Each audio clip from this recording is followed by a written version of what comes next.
Good morning, afternoon, evening, ladies and gentlemen. My name is Garrett Hill. This is Hill Twins Golf. I'm sitting next to my best friend, Andrew Hill. Andrew. What a big week we've had. Let me ask you, how's your week been? I've had a lot more time on my hands. I'll tell you that much, guys. We quit our day jobs. We did indeed quit our day jobs. Why, you may ask? Well, that is for the brand. That's for the business. That's for the people. That's for you. What it comes down to, guys. That's for Hill Twins Golf, okay? And Andrew, I'll be honest with you, man. I've been a lot less stressed and quite a lot happier. I have been an immense amount less stressed out. A ton more happy, and guys, we are incredibly excited to just have a lot more time on our hands to perfect what we're doing, what we're trying to do, the goals that me and Garrett are trying to reach for Hill Twins Golf, and I think this week we took a big step in that journey. Garrett, how has your week been? My week's been good. Like we said, I mean, we're done with our day jobs, and that's awesome. So we have had a lot more time of our hands. We've been working on the short game a little bit, guys. Been hitting the driving range, trying to dial in the irons, the putters, the drivers, all the clubs in the bag to, evidently just bring out the best golfers in Andrew and I. And that's what we've been working on, and that's what we're going to keep working on for you guys. We do still have some really big things going on, guys.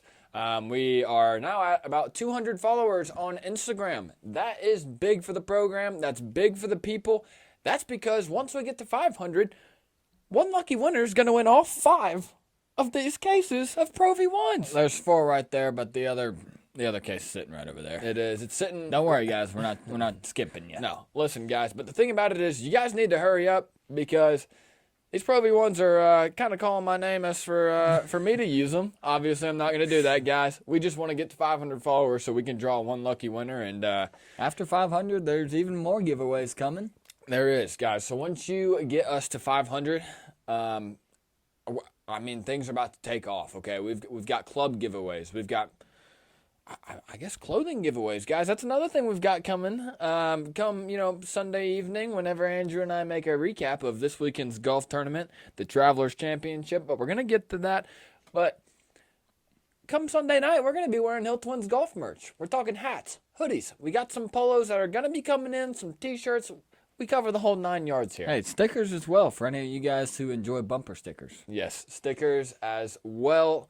And Andrew, what do you say we just hop right into it? I mean, let's overview what we're going to be covering here first. Like Garrett said, we do have the Travelers Championship. We're going to get into that. We've also got a little bit of College World Series action that has happened the last week, guys. We're going to cover that as well for you. MLB standings, and we'll also touch up a little bit on the the NBA draft we've got going on. It is the NBA draft. For everybody that likes to sports bet, if you're having a hard time hitting, go on your local sports betting app. No free shout-outs. Just place a futures for Victor Wembanyama being the first overall pick. Sometimes you just got to see one fall in. Well, if they're going to place a feature, they need to do it now because we've gotten about an hour and 13 minutes before the coverage gets rolling. Nonetheless, Victor Wembanyama is going to be the number 1 overall pick. And, if you really want to get frisky and place for futures, you could place him to win Rookie of the Year. But, guys, we're going to get into that a little bit later. Garrett, I think we've got a pretty good golf tournament on our hands up there in Cromwell, Connecticut. That's exactly what we have, Andrew. We are talking about the Travelers Championship at TPC River Highlands, like Andrew said, in Cromwell, Connecticut. A lot of people in the past, they may have viewed this golf tournament as a little bit of a sleeper, kind of a hangover, one could say, of the U.S. Open. But listen, it's the last designated event of the season. We're talking $20 million purse here, so the field's pretty loaded. It is definitely a loaded field, guys. You know those superstars did not want to miss out, although they were playing across the country in Los Angeles at LACC last weekend.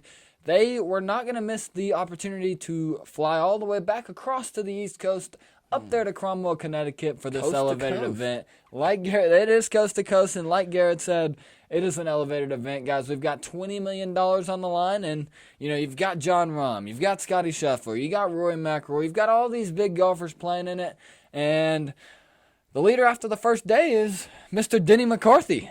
Denny McCarthy. The Virginia product. Virginia product, indeed he is. Listen, guys, Denny came out today on Thursday, and he just shot lights out. We are talking, well, I guess we should do a little bit of an overview of the course. So it's a Pete Dye design. It was designed back in 1962. Renovations have obviously been done. I guess it was 2017, 2018 when the renovations were done. It's a par 70. We're talking 6,852 yards. And, Andrew, what did Denny come out here and shoot on this beautiful par 70 at TPC? I mean, he came out here and he shot 10 birdies. He was really in control of the course, guys. 8 pars, 10 birdies. Ends up shooting a final score on Thursday of 60. That is 10 under. He's got control of the field after day one. He looked like he was in control. He started on the back nine, ends up birding, 10, 11, 12, and 13. Ends up parring the par 4 14th, and after that, I mean, his round really just took off. He ends up birding the par 4 15th, par on the last 3 on his front 9, and he ends up making the turn, and that guy went on a heater. He did go on a heater, guys. We're talking holes 1, 2, 3, birdie, 4, 5, par, 6, birdie on the board, 7, 8, par, and 9. He actually gave the hole a nice little screamer. Okay, he almost hit an eagle for his last hole. He was flirting with that thing. Flirting is exactly what he was doing. The ball probably rolled less than an inch past the hole.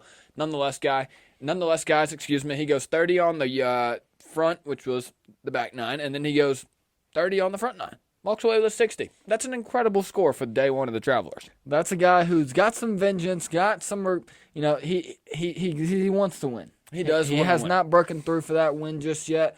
Not the longest hitter on the PGA Tour. Out of the tee box today, he was averaging about 301.5 yards. His driving accuracy was about 72%, so he was finding those fairways when he needed to. And greens in regulation, his second shots, whenever he, plopped one out there about 280, between 280 and 300, his second shots were just really, really good. He goes about 78% greens in regulation, and on those greens, the thing about Denny McCarthy this year is he's just been one of the best putters on tour. But it's been like really low key because nobody really knows the guy that much. No one really knows the Cavalier. No, they don't. But they do love Denny's. People love Denny's. Just a lot of people don't know about Denny McCarthy. Nonetheless, guys, when you're putting as well as Denny McCarthy has, you're gonna put up some pretty low numbers. And that's exactly what he did today. His putts per greens was about 1.4. So, like I said, he was making a lot of birdies. And the putts that he wasn't missing, or the putts that he was missing, were birdie looks. And, he ended up just having tap-in pars after that. Never really found himself in a lot of trouble today. A guy who also just played absolutely incredibly.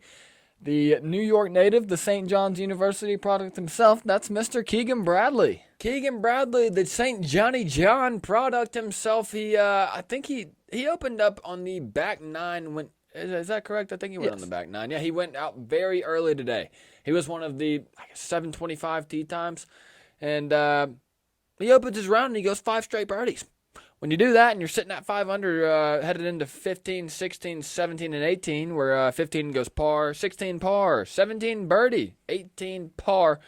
Guys, that's 29 making the turn. If you're Keegan Bradley, you got to be feeling good at 6 under making the turn. That 29 golf shots on 9 holes is not very many shots. That's not a lot of shots at all, guys. I might hit probably upwards of 18 to 20 putts through 9 holes, guys. Okay, so what Keegan Bradley did today on the front 9 was extremely special. Andrew, give us a rundown on his back 9, closing the round. Well, after going 6 under on that front 9, he ends up coming out on the back, goes par on the par 4 first, goes birdie on the par 4 second, birdie on the par 4 third, par on the par 4 fourth, ends up slipping up a little bit on the par 3 fifth. It was his only bogey of the round, though. So. Yeah, and, his putter could have been a little bit better on that one hole. But on the par 5 6, he goes par.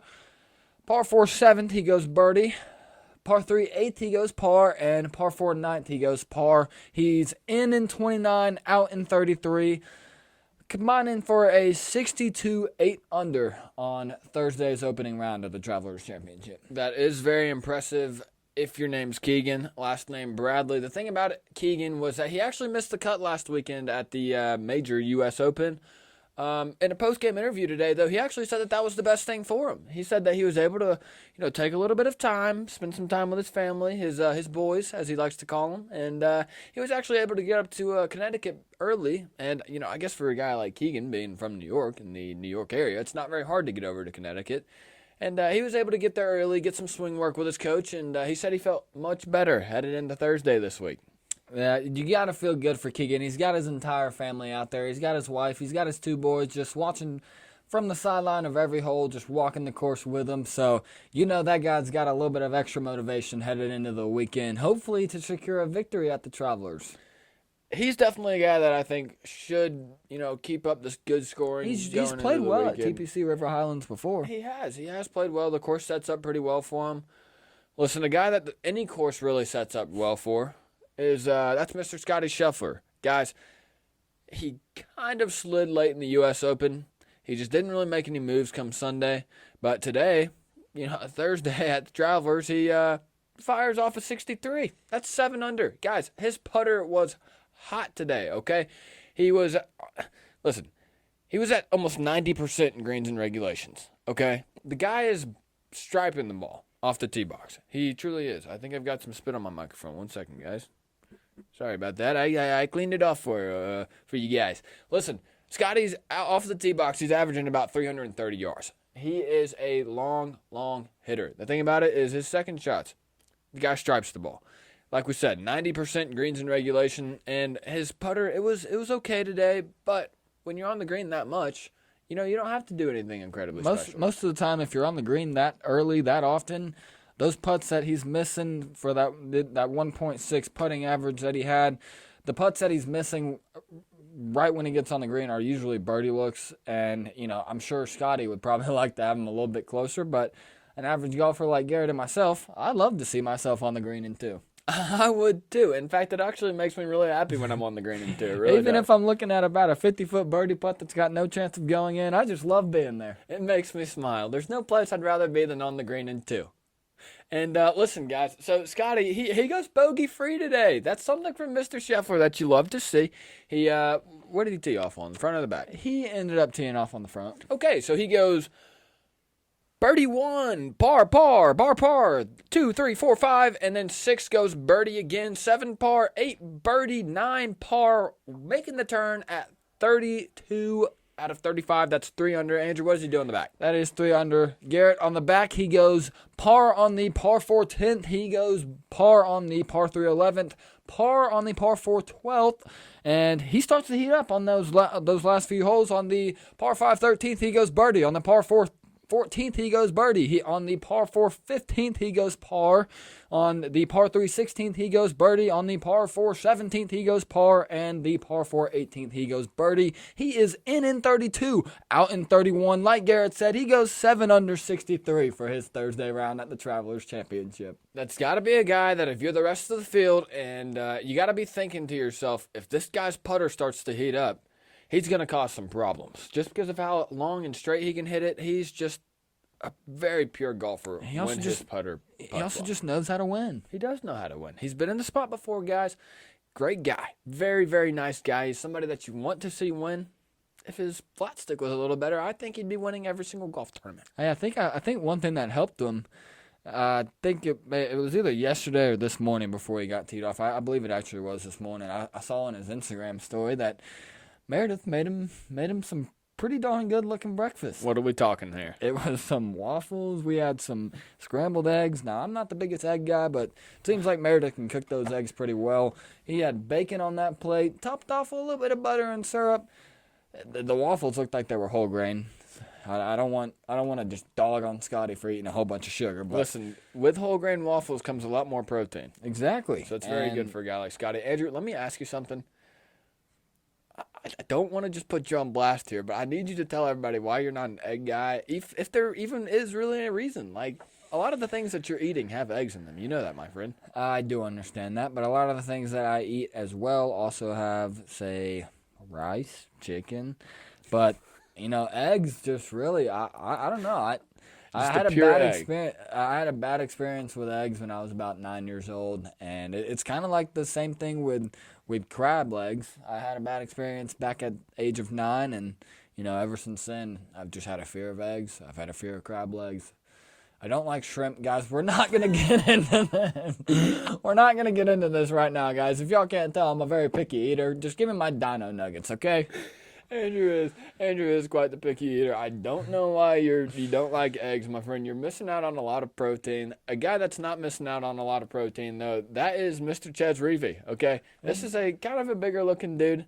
He might have lost a little bit of weight, but he's won at the Travelers back in 2019, and so you know that this is a course that fits him very well. And he comes out and fires a 64 6 under. He looked pretty good today. Looked very comfortable out on the course today. Mr. Ches, I don't know where he teed off, guys, to be honest with you. I believe he was on the back. Okay, so he must have gone early. Listen, guys, anytime you come out to the Travelers and you open your round on hole number 10, birdie, par for 11 and 12, birdie 13, par 14, birdie 15, par 16 and 17, you're walking into the clubhouse, making the turn with a birdie 18, and you are looking at 4 under. 31 out of 35 guys making the turn. Andrew, what does he do on the front nine? He goes on the front nine. He goes par on the par four first, par on the par four second. He goes birdie on the par four third, par on the par four fourth, par on the par three fifth, par on the par five sixth, birdie on the par four seventh. Great putt there, Ches. Par on the par 3 and par 4, 8th and 9th. He is in 31, out in 33. Like Garrett said, that's 6 under to open his round on Thursday at the Travelers Championship. Anytime you're in top 10, after a Thursday at any tournament, you gotta be feeling pretty good, especially if you're a guy that's won at that particular tournament before, being Ches Reavy. And with a loaded field like this, Ches is not a guy who you really see at the top of any leaderboards. I'm not dogging on you, Ches, but just keeping it a buck, man. But with a loaded field like this and an elevated event with $20 million purse on the line, the fact that this guy's sitting at T5th after one day, like Garrett said, he's had success at the course, so you've got to feel like that is one golfer who is pretty confident headed into the weekend. Gotta be if you're Ches Reavy. Listen, he is T5th, as Andrew said. He's tied with Shane Lowry and then the one and only Eric Cole. So we will see what the guys T5th can do. Hey, Ches is a pretty cool name too. It is a pretty cool name, and Reavy. I kind of like that name. That's just a nice little. It sounds like a Pokemon handler. You know what I mean? Like a guy that's got a lot of Pikachus. I was thinking more of a guy who he lives in the boondocks of Texas. Okay. With those bushes just rolling across the road. Cowboy hat on the front of the door? Yes, I think this guy is busting through some swing doors at the local bar, the only bar, and he's saying, "Look, guys, my name's Ches Reavy. Come on, I'd like a Miller Lite." Give the people a little accent for Ches walking into a bar. What does he sound like walking into a bar in Texas? What's going on, guys? My name's Ches Reavy. I'm going to sit right there, and I just would like a Miller Lite in front of me. That's all. Y'all get back to it. Listen, guys, I have no idea what Ches Reavy sounds like. We have no idea where he's from. Is that name not what that sounds like, though? I mean, it does sound like a Ches Reavy. What's going on, guys? My name's Ches. I can play guitar, too.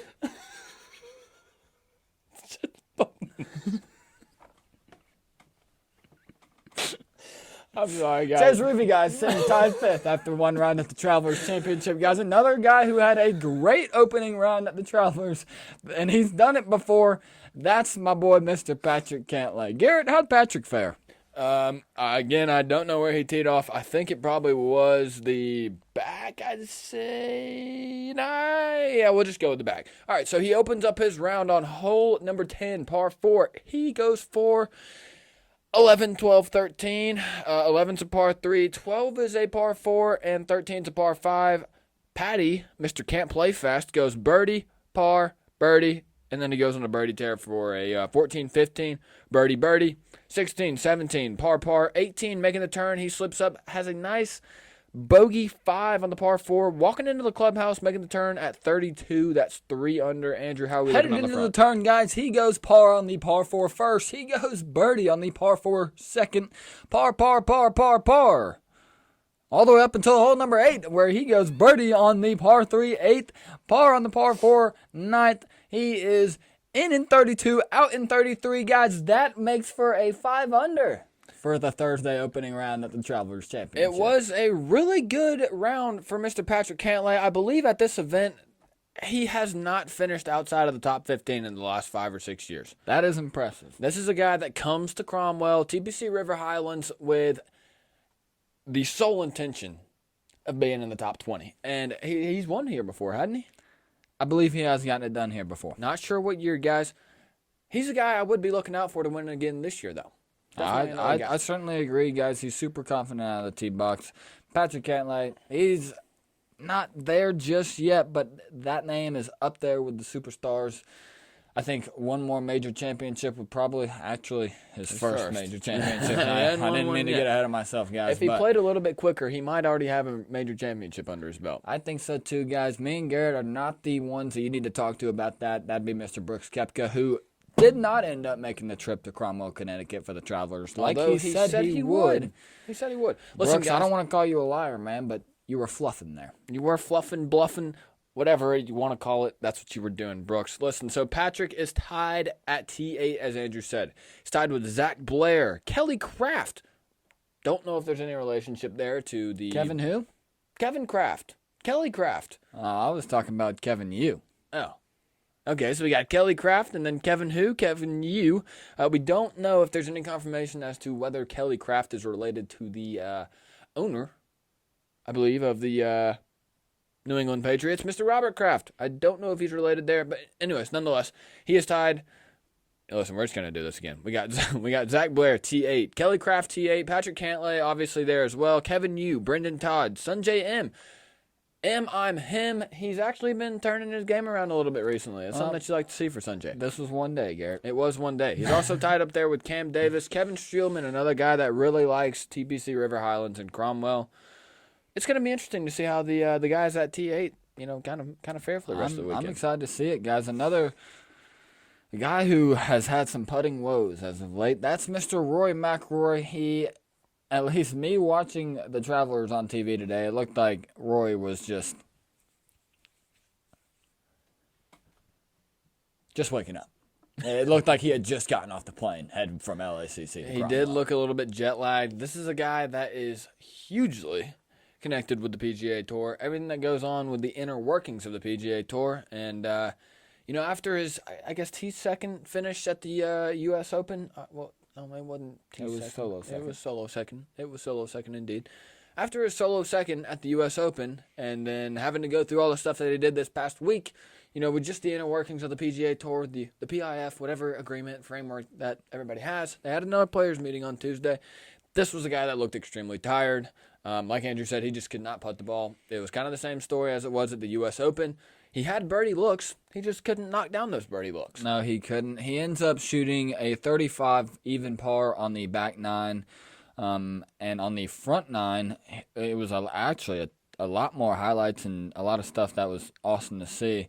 Still kind of a rainbow scorecard, but a lot more highlights, like you said. I'm just glad I'm not seeing a light blue here, but on the back nine, he ends up going par on the. He started on 10 as well. I'm just kidding, guys. He started on the first hole. He goes par on the par 4 first. He goes birdie on the par 4 second.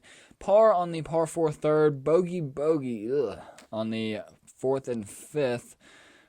6 and 7, he goes par, and what do you know? Rory McIlroy has now hit his first hole-in-one in his long and drawn-out PGA Tour career, guys. That was an awesome swing.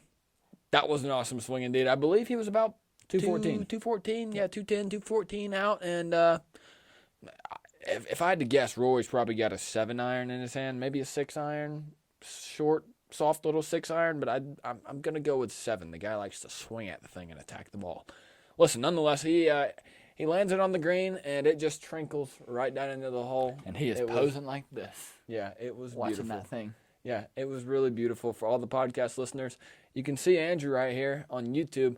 He's posing like a golfer would after he hits a great shot. Andrew, go ahead and there it is. I was going to say, go ahead and give us a club twirl like Wyndham Clark. Listen, guys, Rory, he's sitting at 2 under. He's a guy we have to talk about because he's.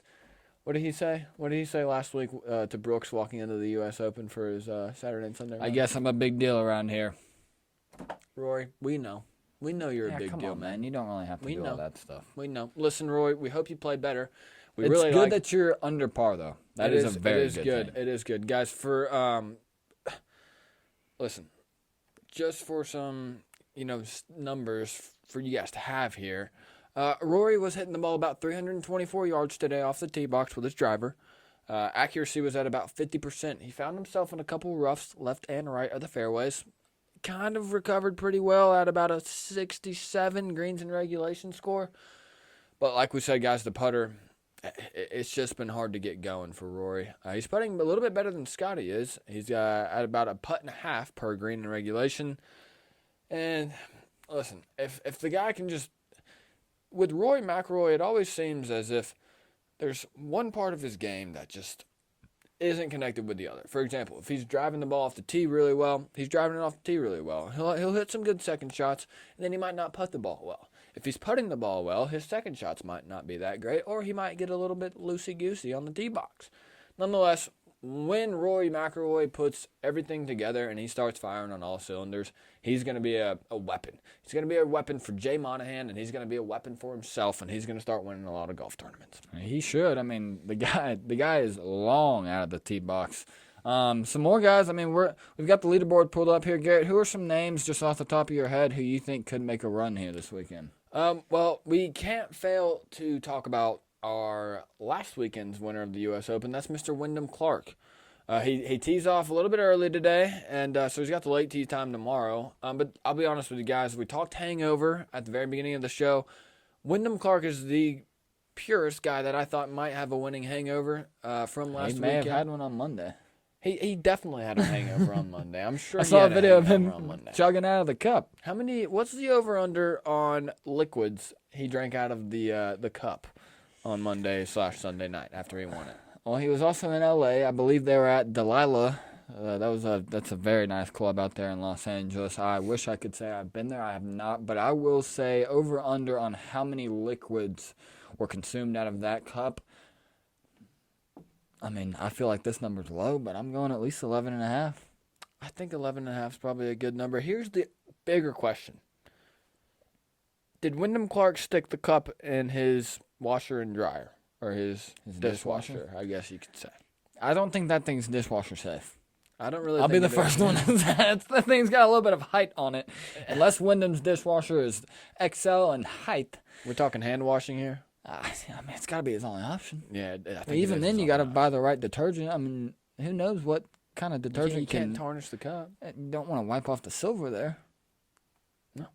No, you really don't. Listen, guys, like we said, this is a guy I thought was not going to come out. I kind of thought he was going to, take a week off. I was surprised to even see him in the field, to be honest with you. I was too. If I'm being blatantly transparent with you guys, I was surprised to see him in the field.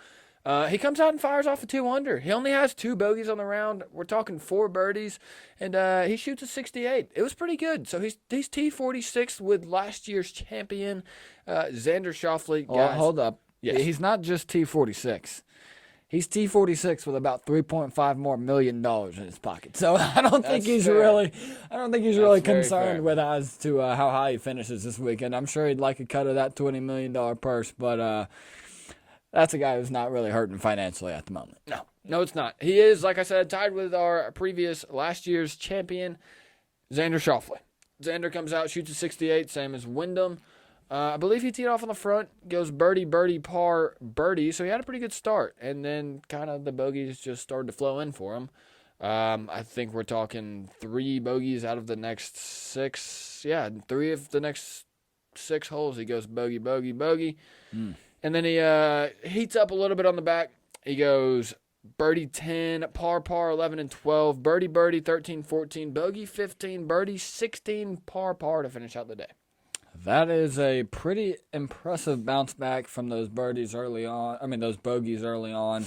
You got to feel like Xander would love to repeat, defend his title as the Travelers Championship, but he's going to have to hit the ball a little bit better out of the tee box. We saw a little bit of just unknowing golf out of the tee box out of Xander on Saturday of the U.S. Open last week. The guy was just shooting him left, shooting him right, just hitting him everywhere except for straight. It's like how it almost looked like he forgot how to hit his driver. I mean, if it wasn't for the difficulty of the back nine at the U.S. Open last week, he probably would have hit his 3-wood the rest of the round. I tend to agree. Which, I mean, seeing the ball flights, seeing the TrackMan Tracer on TV, I'd do the exact same thing. I would too. I really like my 3-wood a whole lot, so I would hit my. I would also do my best to stay out of bunkers this weekend. Yeah, me too. Sorry about that, Xander.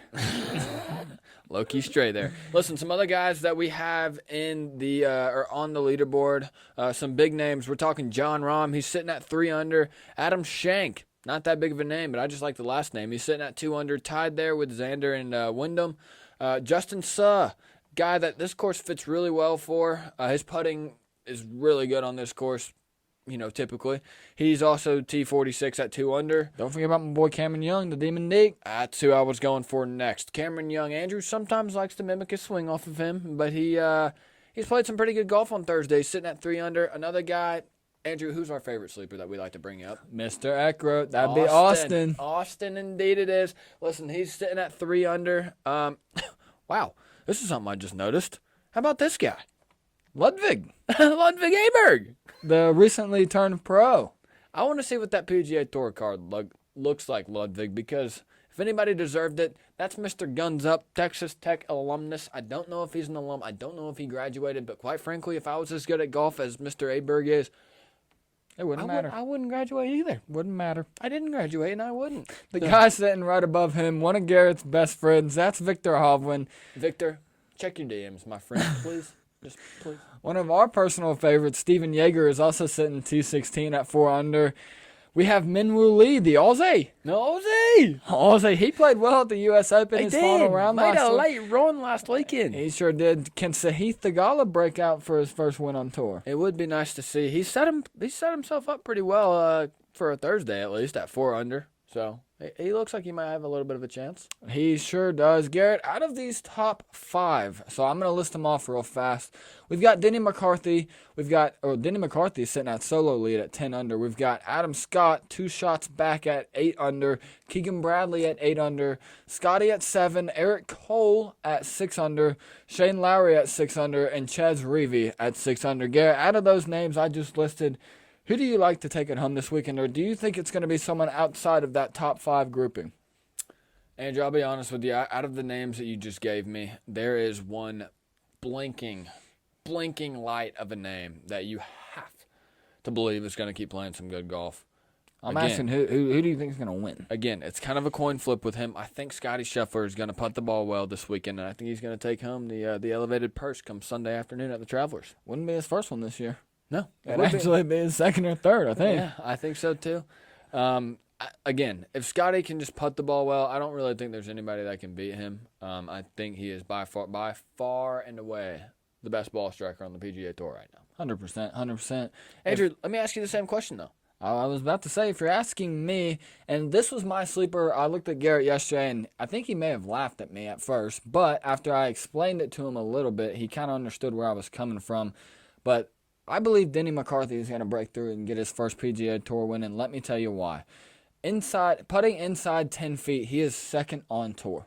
This impressive. is a golf course, and we saw it today. He was just throwing darts, which is why he's 10 under and 2 shots up. But like I said, guys, he's second on tour putting inside 10 feet. That average is even better within 5 feet. So this is a golf course that if he just can get on the green in 2 shots and just be sitting in the middle of the green, he's going to have looks to lower his score. He's going to have birdie looks. He may even have eagle looks on a couple of the par 5s, but I think the Virginia Cavalier product, Denny McCarthy, is going to take it home this weekend for his first win on tour. And I can't wait to see it, guys. I'm sure after what happened to him at the Memorial, finishing second in the playoff to Victor Hovland, I'm sure there's going to be some emotions flowing on Sunday whenever he is handed that black blazer with that red umbrella on it and that beautiful-looking jug.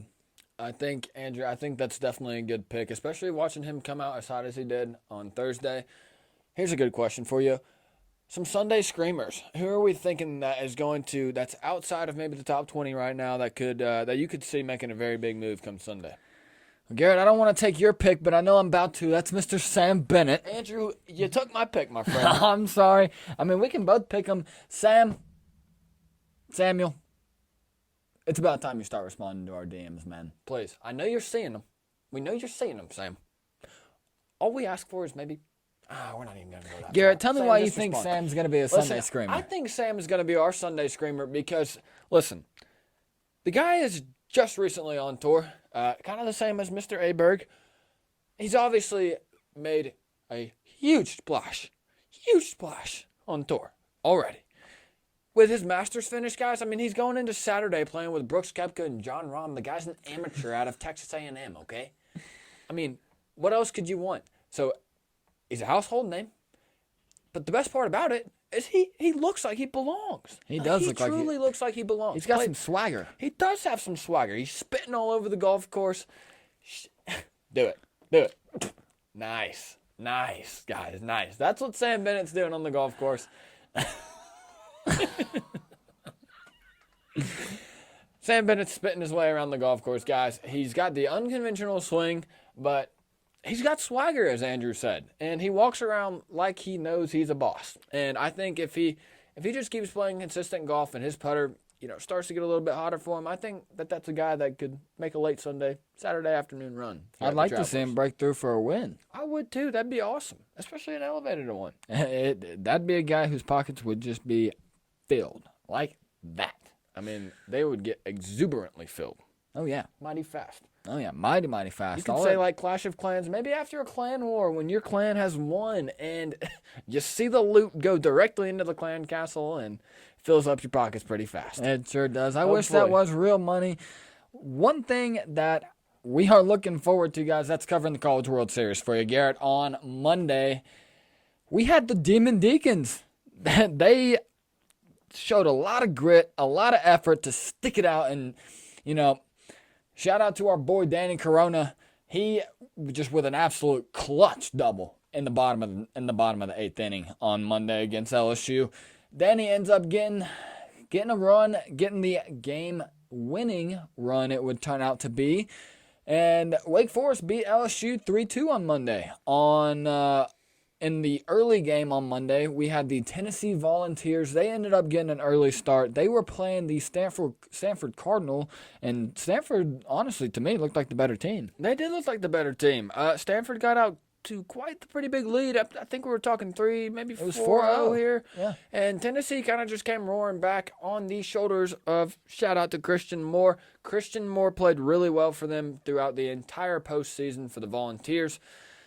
And a little unfortunate for Tennessee. Come Tuesday, I think they just ran out of gas in the tank. I think they did too, guys. And Tennessee, if you just really, line it up head-to-head, LSU definitely got the better bullpen. Yeah, so also on Tuesday, they ended up playing LSU after eliminating Stanford, and Andrew continued. LSU has by far the better bullpen out of those two matchups. LSU ends up throwing a pitcher who Tennessee just could not hit all year. And it ended up showing, guys. LSU ends up taking this one home 5-0, and that is it for the Tennessee Volunteers. Once again, guys, I'm going to throw a stray where I can. You got to love to be a Tennessee Volunteer fan until it comes time for the games that matter. Because, guys, we saw it last fall against South Carolina. In football. We saw it in the NCAA tournament. And now we're seeing it here again in the College World Series. I mean, like Andrew said, Tennessee is one of the few schools to have most of the major sports in college make the postseason. But they can't win when it matters most. They really can't. And like Andrew said, the LSU Tigers down there in Baton Rouge, they send the Volunteers of Knoxville back home to Knoxville a little bit earlier than the Vols would have liked. Another team that got sent home a little bit earlier, that would be the Oral Roberts Golden Eagles. Not the Feagles. The Golden Eagles. The Geagles. Yeah, I guess you could call them the Geagles. Listen, on Monday, or I guess on Sunday maybe. When did they play last, Andrew? When did they? It was Sunday before Tuesday. It was Sunday.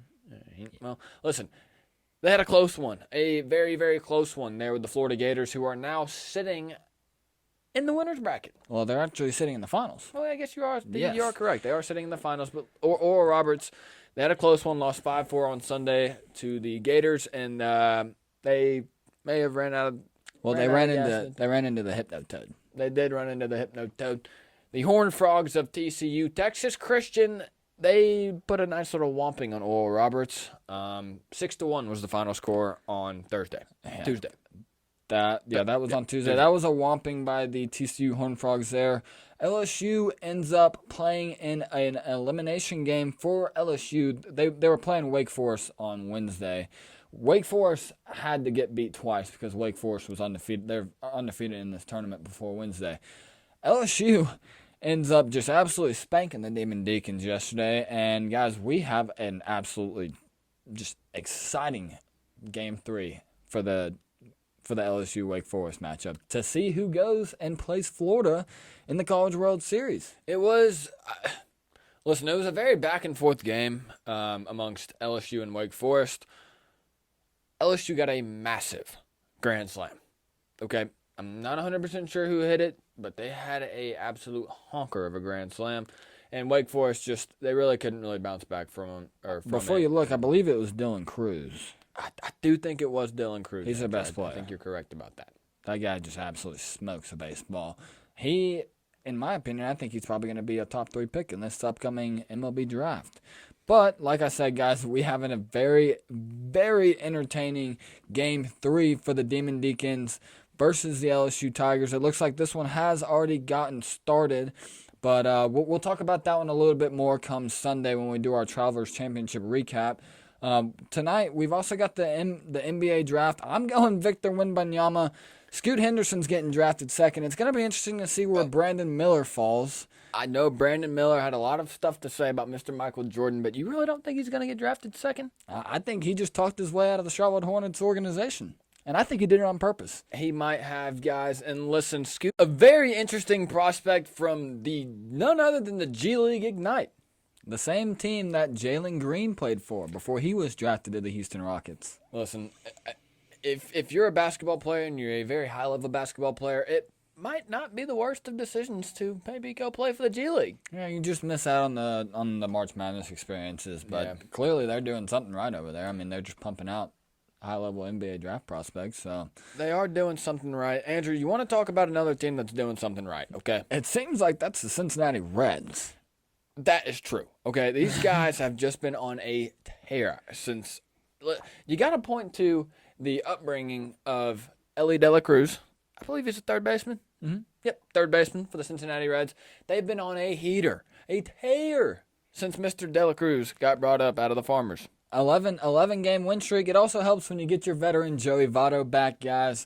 The Reds are on a screamer. They are sitting atop the NL Central at 40-35. And, they're 10-0 in their last 10. They're on an 11-game win streak. And to me, it's not really looking like they're slowing down anytime soon. I don't think so either. Anyone with Reds futures is looking mighty, mighty nice. Yeah, the Reds are a team that I don't think is going to be selling at the deadline. They're gonna keep trying their best to keep winning. And I think that's what they're going to do. So, like Andrew said, sitting atop the NL Central, just behind them is the Milwaukee Brewers at 38-36.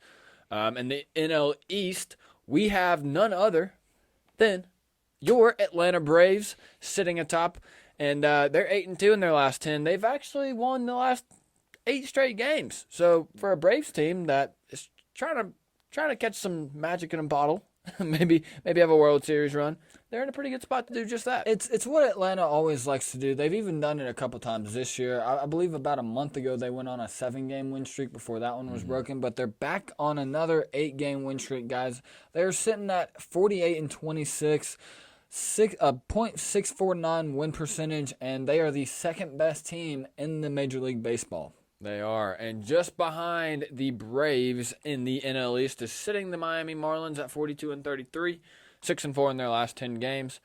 We've also got the NL West here, guys. We're looking at the Arizona Diamondbacks leading this division. That's a team that over the last couple of years hadn't really been that hot. They have not been that hot, but they do rely heavily on their star and Paul Goldschmidt. And that guy, he's been in the league for a long time, so it helps to see Arizona have a vet like that on their team. Does he still? He does still play for them, Garrett. I love when you Listen, fact guys. check me on air, but we can see this right now if you want.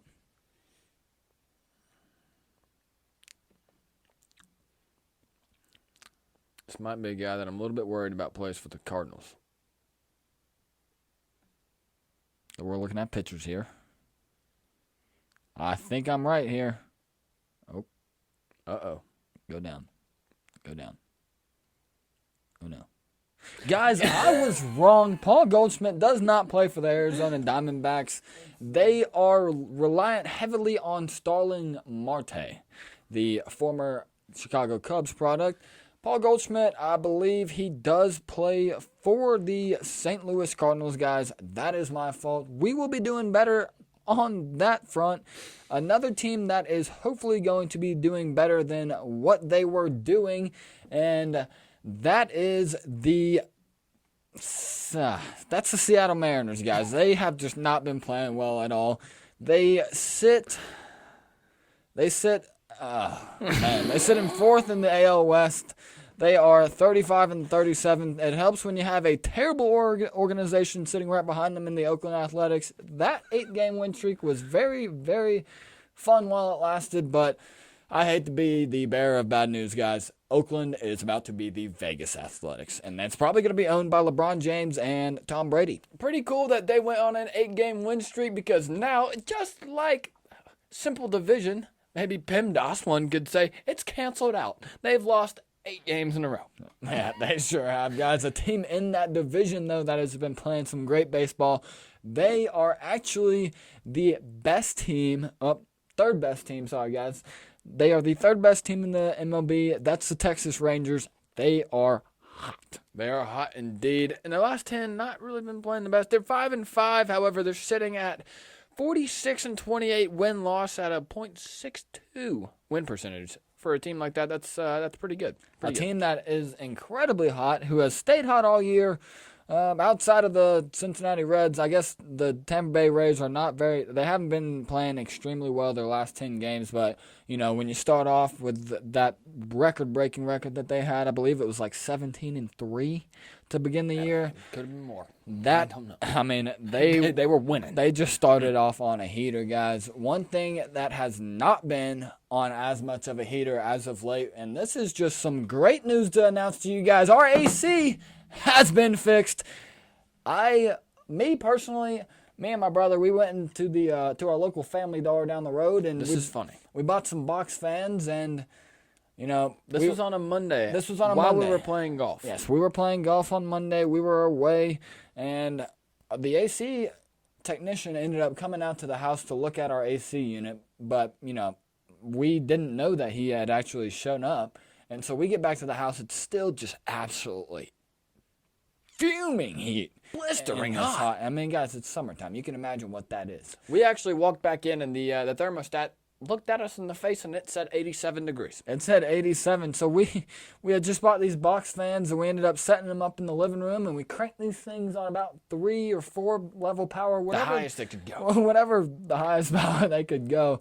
And it just got cool in the house like that, guys. Felt like Antarctica in there. I put on a sweatshirt on Monday night. I don't remember the last time I'd done that this summer. I don't think I have done that this summer. I definitely haven't, guys.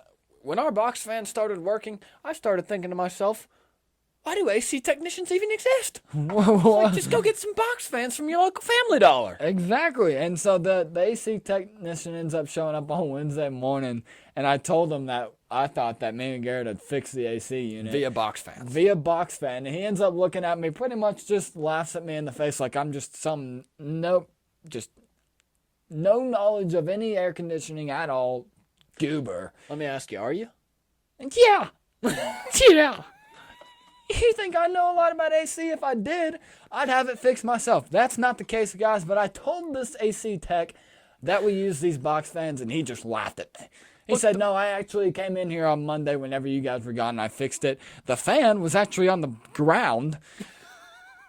I said, sir, you're going to have to come over here and show me this. What are you talking about? That's the blade of the AC fan, guys. Yeah, That was on the ground out there. We end up walking up to the side of the house, and he says, yeah, that thing right there, that big thing that spins to make sure that the AC is actually working. That creates the air conditioning. That thing was on the ground. So I look at him. I said, sir, I know that wasn't good. I know that's not easy to fix. I do really appreciate you coming out here. I've got your business card. Hopefully I don't have to call you back, but Shout out to Jimmy Newman. shout out to you, Mr. Newman. I'm still under the belief that it was me and Garrett's box fans. Mr. Newman told me otherwise, but we have got working AC in here, guys. We're not wiping off sweat this episode. One thing I am incredibly excited to be wiping off sweat for, and that is covering our Travelers Championship recap on Sunday night. It is going to be great, guys. We are in for another good-looking finish to a golf tournament, and it's going to be awesome to see, especially after the U.S. Open. Travelers, it looks to be like it's going to be pretty entertaining, and nonetheless, guys, we're going to cover every single second of it for you. We are going to cover every single second of it. We're also going to have the College World Series Finals going on this weekend. I think it'll probably be Florida versus Wake Forest. Garrett seems to think otherwise. Actually, no, I thought it was going to be Florida versus LSU. Garrett seems to think that it's going to be Florida versus Wake Forest. Andrew's brain moving a little bit faster than the mouth there, wasn't it? It is moving a little bit faster. Nonetheless, guys, we're excited to cover it for you. Next week is when we really just dive into our MLB coverage. Garrett, I don't know about you, but I'm incredibly excited to cover America's favorite pastime. I'm incredibly excited to cover America's favorite pastime as well, especially with Andrew sitting in the chair next to me. What I'm also incredibly excited about, that is for every single one of you guys continuing to get your entries into the 500 followers Instagram giveaway. Listen, guys, we would appreciate it if you subscribed on YouTube as well, but this is being based off of Instagram. So once we get to 500 followers on Instagram, one lucky winner is going to get 5 dozen Pro V1s. What are y'all waiting on? That is my main question. What are you waiting for? All you got to do to be entered into this giveaway, like our post, follow Hill Twins Golf on Instagram. Go on the giveaway post, tag 3 friends. If you want 3 total entries, tag 2 more friends. That's 5 total friends, and you will be entered 3 times for the giveaway. Andrew, if you want to pull up the list right now, man, you can. We've got quite the long list of entries here. And like I said, I don't know what everybody else is waiting on, but you're going to want to be in this giveaway. Guys, I'm looking at about 70 different accounts on Instagram who have at least 1 to 3 entries. You're going to want to get in on this, like Garrett said, but whenever it's gone, it's gone. But like we said at the top of the show, we do have some more giveaways coming up when we hit 1,000. Huge ones. Garrett, I think this just about wraps it up for this episode of Hill Twins Golf. What do you say? You want to make like a Christmas present and wrap it up and get out of here? I'd love to make like a dip and dot. Okay. Well, actually, I'd love to make like a dot and dip. I'm sorry about that. That's okay, guys. Or we can make like a banana and just peel on out of here. I think we should. Nonetheless, we are Hill Twins Golf. My name's Garrett Hill. This is Andrew Hill, guys. We love every single one of you. We are thankful that you guys are along for the ride with us. Garrett, Yoda is a little bit too far for me to reach this afternoon. I got you, my friend. Don't you worry. Come here, Yoda. Yep. Andrew, do what you need to do. Yoda, it was an awesome day today, fella. I will catch you on Sunday night, big man. Nonetheless, guys, this has been Hill Twins Golf. We are coming at you forever. Now, I got to go make sure that I did not just spit on our wall down here. Yep. And like Andrew said, and I guess like Yoda's about to start saying, Hill Twins Golf, guys, signing off. Peace and love forever. We love every single one of you guys. And we'll see you on Sunday night for the Travelers Championship recap. I can't wait to cover it. Love every single one of you guys. Peace and love forever. See y'all.